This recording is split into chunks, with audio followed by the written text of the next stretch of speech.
Welcome back to the show, everybody. On today's episode, it is just me. We're going to go through the 12 lessons that I wish I knew sooner after 65 podcast episodes. These are becoming some of my favorite recordings. It gives me an opportunity to share everything that I've learned with all my listeners. I know all my listeners are not able to catch every single episode, so it's really important for me to be able to share some of the key lessons that I take. I could do 30 lessons, 50 lessons. To be honest, there's so many, too many to count, but I've narrowed this list down to 12 for today's episode. So let's get into it. Number one, emotions aren't good or bad. They're data. We get too caught in society in general in wanting to label everything immediately. We want to say something is good or bad instead of just saying, this is data. My mind and my body are trying to tell myself something. It's trying to say, hey, there's a reason I feel this way. If I am angry about something, that it's not necessarily good or bad that I'm angry. It's understanding the source and root cause of that anger. Why do I care? Where is that coming from? Do I feel offended? Do I feel that I was wronged? Do I feel that something, maybe I'm defensive about something? It's the process of exploring the reasoning and root cause. Just because something happens doesn't necessarily mean it's good or bad. It's just, hey, this is what I care about. If I play a game and I play poorly and I'm upset about it, it's not necessarily bad that I'm upset about it. That's actually could be considered a good thing. If you explore and dive deeper and understand, hey, I'm really upset about my performance because I know I'm capable of doing better, then it's not necessarily a bad thing that you're feeling upset in that moment. It's just a signal that it's something that you care about. And so emotions are just data points on a continuum of life. Everything that we feel has a reasoning and purpose behind it. And it's up to us to not necessarily label those, but to understand them and then use our energy and our attention and our actions to align purposefully with those. Number two, master the basics. Stop chasing 1% hacks. It's very easy to get caught up in social media world. Social media will give you life hacks. They'll give you training hacks. They'll give you a million different hacks, well-being hacks. At the end of the day, if you are not mastering the basics, and what are the basics, right? You have mental health, physical health, you have recovery, you have purposeful training if you're an athlete, you have purposeful training if you're just trying to be in shape, you have sleep, you have diet, you have nutrition, you have supplementation, okay? If we are not checking the boxes in all of those areas, if we're not eating healthy foods, if we're not eating proteins, fats, carbs at a healthy, programmable level, then doing 20 million affirmations and 20 million, cold plunges aren't going to take you to the level that you want to go, right? Doing some weird, unique exercises aren't going to overcompensate for the fact that you're not mobile and you can't fully sit into your hip, right? Or that you can't get to a depth that you need to in order to, change direction or jump higher. Or, everyone wants to bench press, but if you can't do a push up properly or a pull up properly, then doing all the bench press isn't going to work, right? You have to have a structured routine in doing the basics. If you are a competitive athlete, right, and you are a basketball player, doing a million different trick shots, all these different, crazy dribbling things, none of that matters if you can't get around the person in front of you and hit a crossover, right? If you can't go between the legs, right? If you can't make a layup, right? People, you see kids these days taking shots from half court and they can't properly make a layup or a contested layup. Master the basics, the things in the fundamentals. The fundamentals and the basics are going to take you significantly further than any 1% hack. Now, I'm not saying don't do other things, right? Like not to take supplements or not to, do red light therapy or not to do, the cold plunges, right? I'm a proponent of those things, but you can't do those things if you're not mastering the basics, if you're not sleeping well, if you're not eating properly, if you're not, resting when you need to rest, if you're not exercising when you need to exercise. We want to throw tricks at everything, but at the end of the day, it's going to be the basics that are going to take you to where you want to go and get you even further. Number three, don't compare yourself to others. Use others as signals. So this one's a little bit tricky in the sense that everyone says don't compare yourself to others, right? the way I want to define this and take it a little bit deeper is don't compare yourself in the sense of every single accomplishment and every single action you need to compare to theirs to see if it's the same. What I would say is use others that you aspire to be as signals, right? So you look at, for me, I'll give a simple example that I talked about with Dr. Julie Gerner. I love Joe Rogan and Chris Williamson in the podcast space, but I can't compare myself to them, even from a success standpoint, just because we're all three totally different and unique people. And so the way in which we approach interviews will be different. In the way that we conduct ourselves will be different. And so to not compare myself to them, but to use them as a signal to understand how they leaned into their unique strengths and understand what they did well to capitalize on what is very, fixed to their personalities, and find my own way with my own personality to maximize those strengths as well.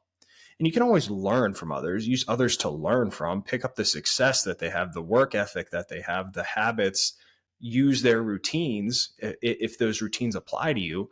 But I'll never be Chris Williamson. I'll never be Joe Rogan. So I can't compare myself to them and the success they have. I can't compare myself to their interview style, except take bits and pieces that feel really unique and valuable to me that I can implement in my own strategies.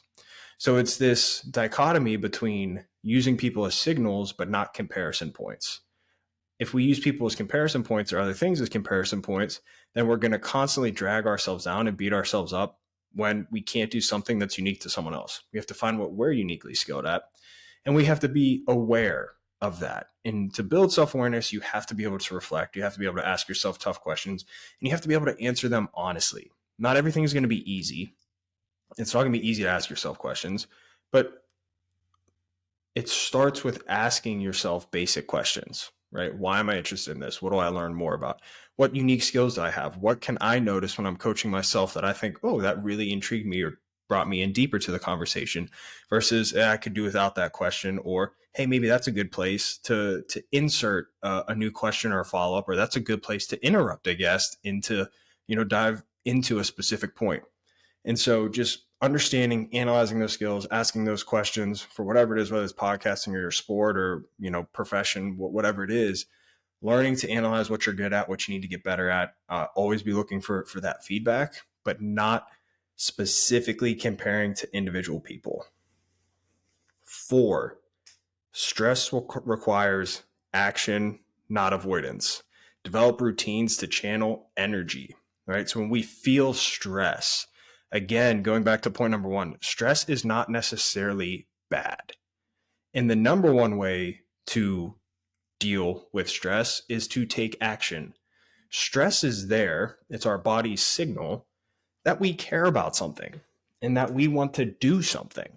And so in order to relieve that stress or use that stress to your advantage, I should say, we have to develop routines that when we feel that stress, we can properly use that adrenaline to our benefit. Because when we get stress, what it's doing is it's kicking our body into motion. And it's saying, I need to do something because I know there's something important that I care about that I'm not doing or is potentially weighing over my head.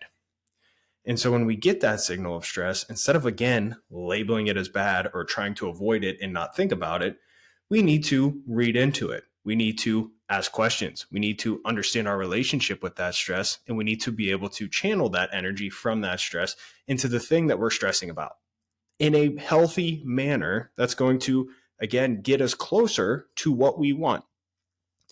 In my own life, when I feel the stress of balancing the different components of being a father and running my own business and podcasting and writing, and there's always a number of things that I have to do at any given time. My routine is to do the absolute most important thing that I care about the most, that needs the most done. And so always, my priority is to be the best father and husband I can be. If I feel I'm lacking or I feel the stress of I haven't been with my kids enough, immediately, regardless of anything else, I'm going to stop what I'm doing and I'm going to go play with my kids.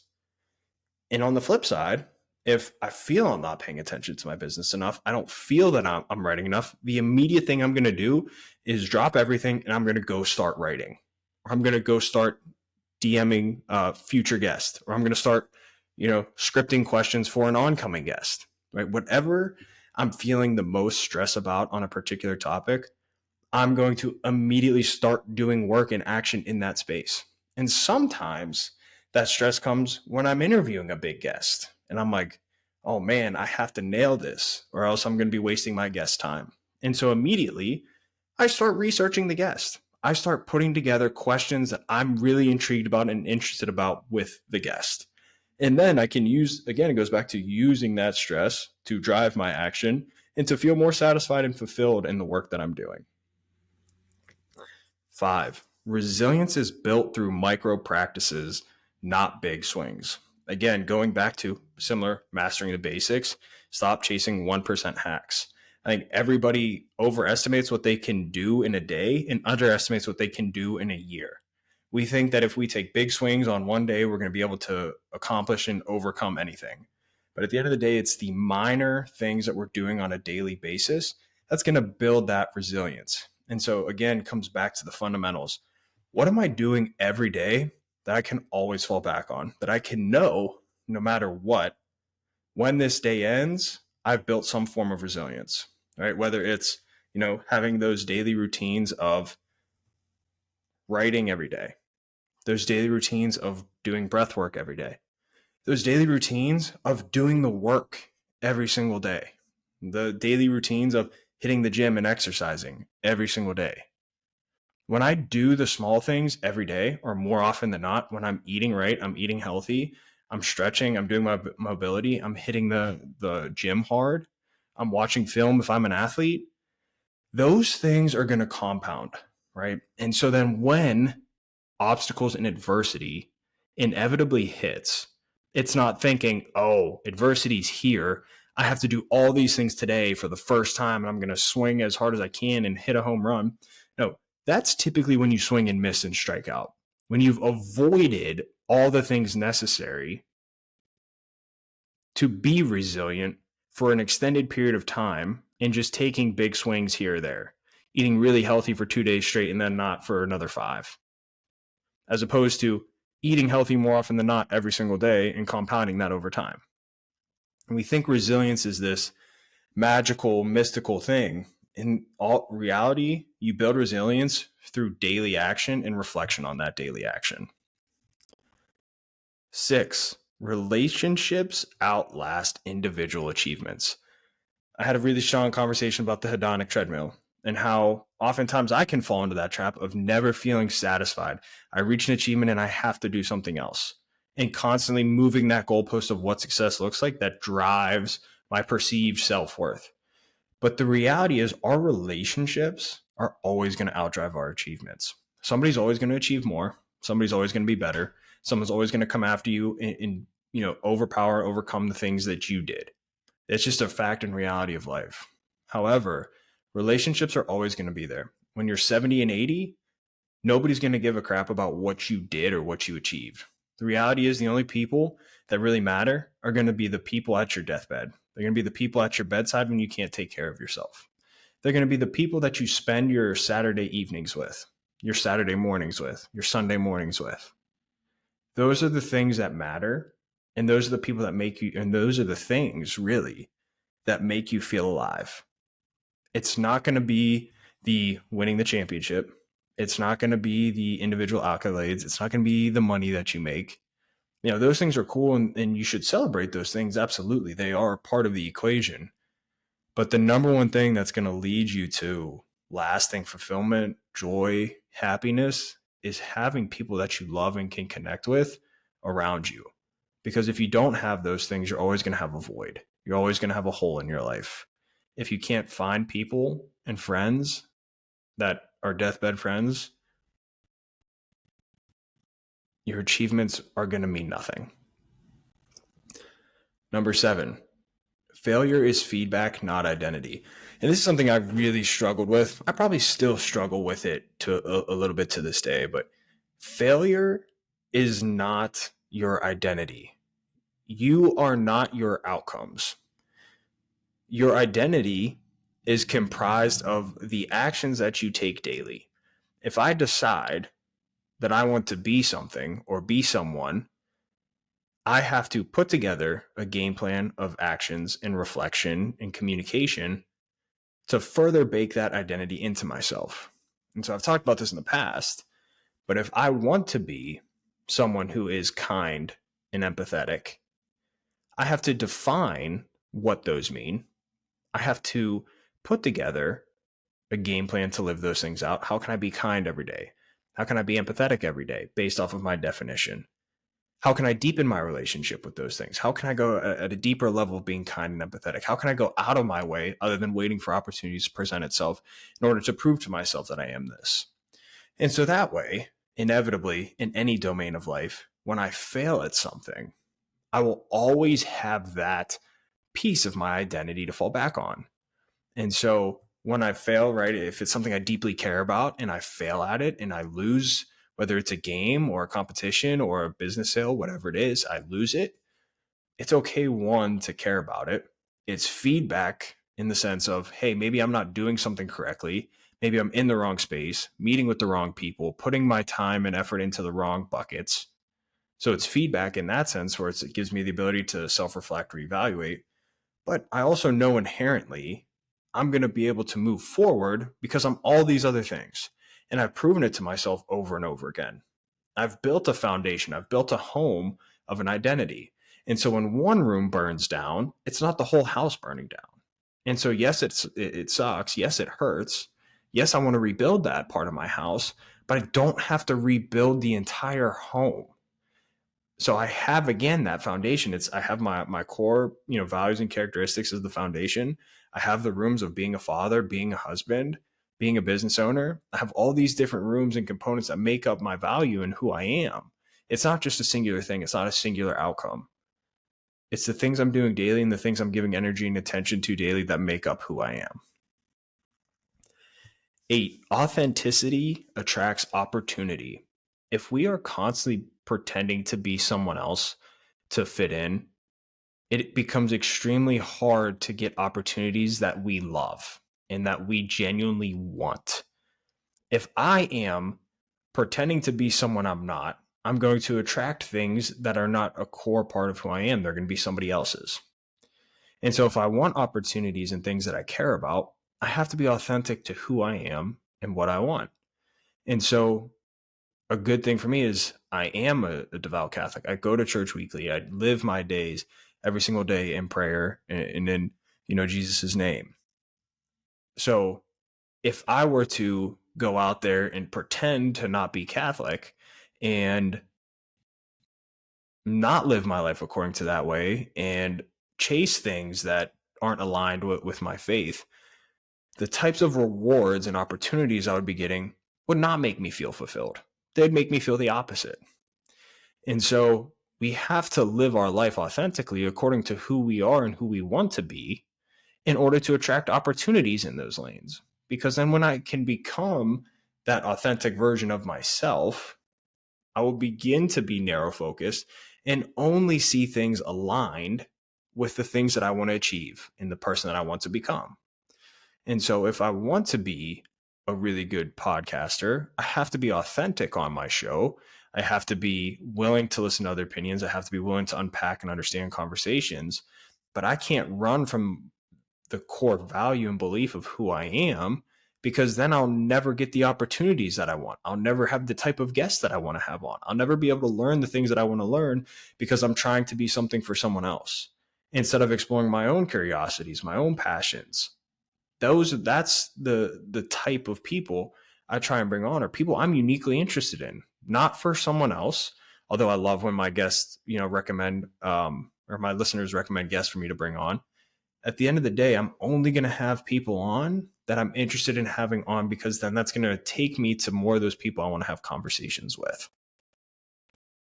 Number 9, recovery is a competitive advantage. Now, I'm a massive proponent of hustle culture.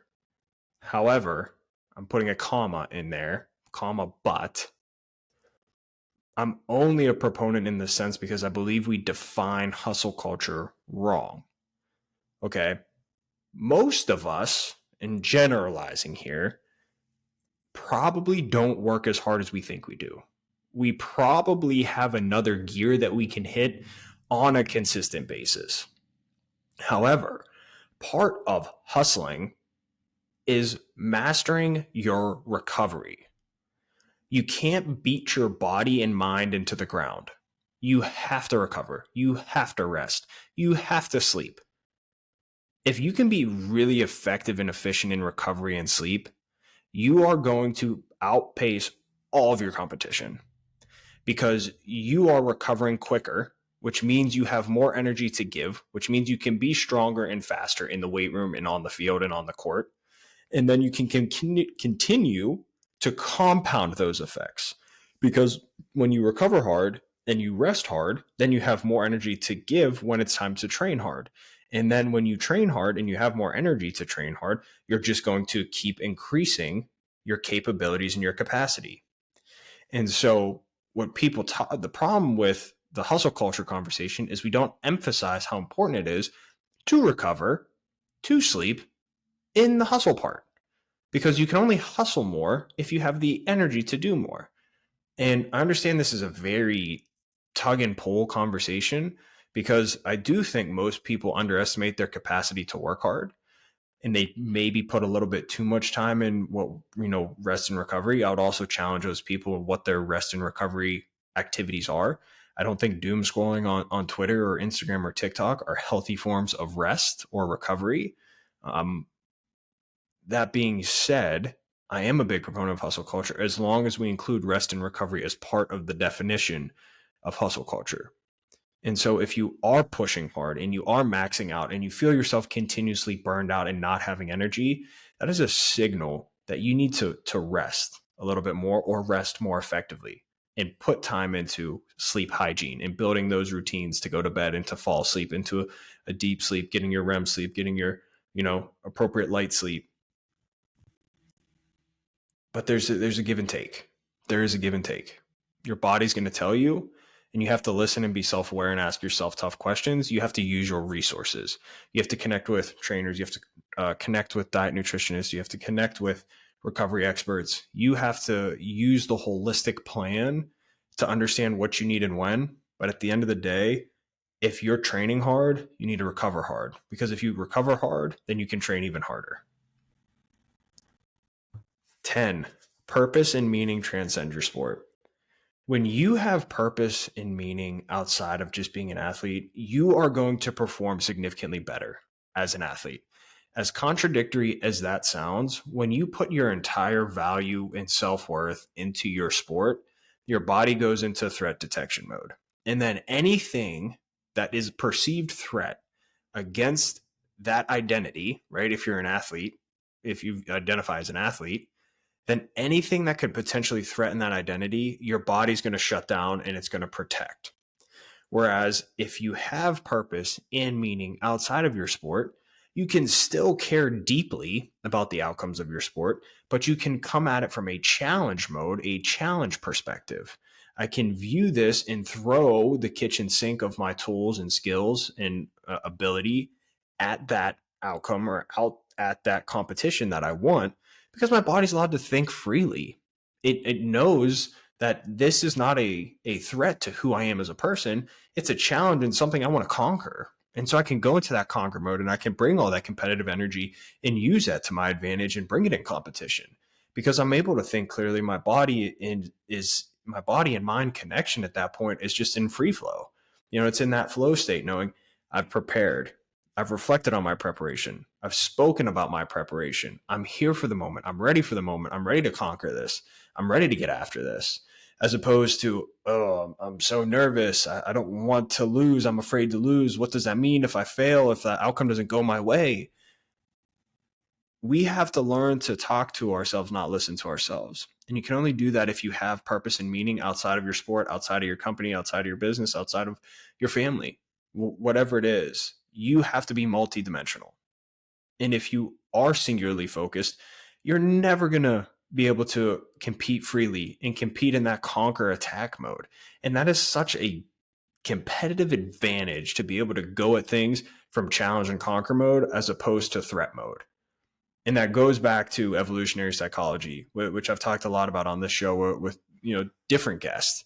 When we're talking about, hey, thousands of years ago, our negativity bias saved us from the saber-toothed tiger every time we heard the bushes, rustle. I get it.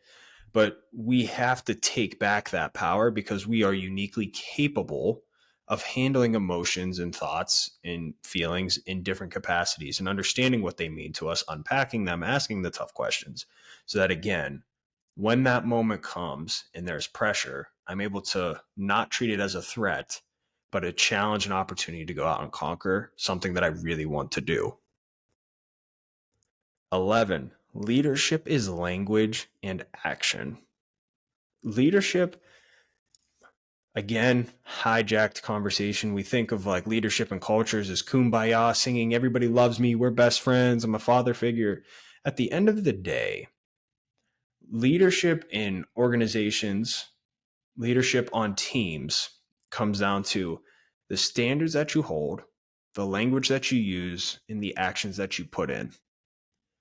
You have to be incredibly definitive in the language you use, the definitions that you describe, your team goals, your team priorities, your team mantras, whether that's business or athletics. There should never be a doubt of what your culture and leadership exemplifies. I should be able to walk into a team meeting. I should be able to observe a team for a day and reasonably be able to guess the culture that their leader wants them to resemble.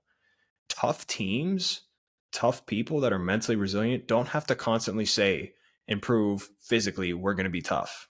No, being tough is responding to adversity, whether that's mental, emotional, physical adversity, being able to respond to that in a quick manner to where you're not dwelling on things, where I can use this energy in the right way. When things go wrong, we don't panic. We don't start fighting. We don't start screaming at each other. We understand, we ask questions. Yes, it can get a little fiery, but then we can shake hands, go on our way, and make the right decision for the collective. I'm not with the kumbaya. I'm not necessarily with the coaches that need to be best friends with their players. If that works for you, hey, by all means. But at the end of the day, leadership is just how you communicate and then how you live it out with your action. What standards do you have? How do you hold everybody accountable to those standards? That's not a free pass to be, an a-hole, right? There's a difference. But you also don't need to be everybody's best friend. When you're a leader, you need to make decisions. Not everybody's going to like those decisions, but that's why you're a leader. If being a leader was easy, everybody would be one. You're there to do the tough things and make the difficult decisions that sometimes, a certain group of people are going to be upset about it. But when you communicate effectively, you communicate clearly, and then your actions back that up and lead the way. It actually is more important when your actions lead the way. When you use that language, everything goes together and there's a respect and understanding there, even if you disagree.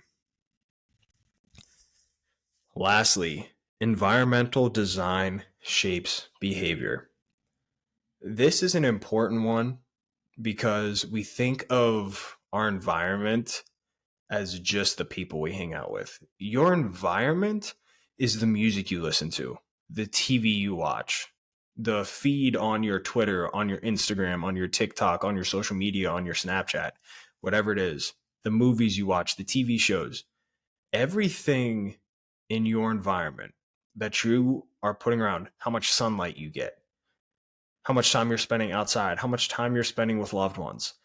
Your environment is everything that encompasses and surrounds you, including diet too. Everything that is going into your body is going to shape and design your behavior. If you are constantly listening to negative things, you are more likely to behave in negative patterns. If you put everything into your body that aligns with things that you want to achieve, that speak things the way that you want to be spoken, then you are more likely to do those things. If I'm constantly listening to things, again, I don't necessarily like saying positive, negative. I know I've done that on this part. But if I'm constantly listening to things that make me feel that I'm capable and that I can do more and that I can achieve more, I'm more likely to take the actions and behaviors that align with that, as opposed to listening to negative talk shows, looking at, sports culture debate show where they're constantly putting others down, because subconsciously you're going to start to believe that you're not capable if you're constantly listening to talk shows put down, one of the greatest athletes to ever live. So, you're not, in the stage where you're not at that level as one of the greatest athletes ever. So subconsciously, you're going to start to believe you're inferior, as opposed to if you listen to podcasts, if you listen to people, on some of these other, on my own show, obviously, but like on the Joe Rogans, the Chris Williamsons, where they're talking about how to live a fulfilling life, how to achieve more and be happy at the same time. Those things are all going to dictate you and align you with the way that you want to go. And surrounding yourself with people who will encourage you, who will keep it real with you. Surrounding yourself with the proper diet and nutrition in your home. All these things are going to get you to where you want to go. But if you put negative things in your environment or things that drag you down, it's going to make it significantly harder to increase the behavior that you want to live up to. That's all I got, guys. I appreciate it. Thank you for tuning in. And got to shout out my sponsor. This episode is brought to you by All Black Everything Performance Energy Drink, the official energy drink of the Athletic Fortitude podcast, available in Walmart, Meijer, and select GNC franchise locations. Tune in next week, guys. I appreciate you. Like the podcast, download. 5 stars only, baby. See you next week, guys. Thank you.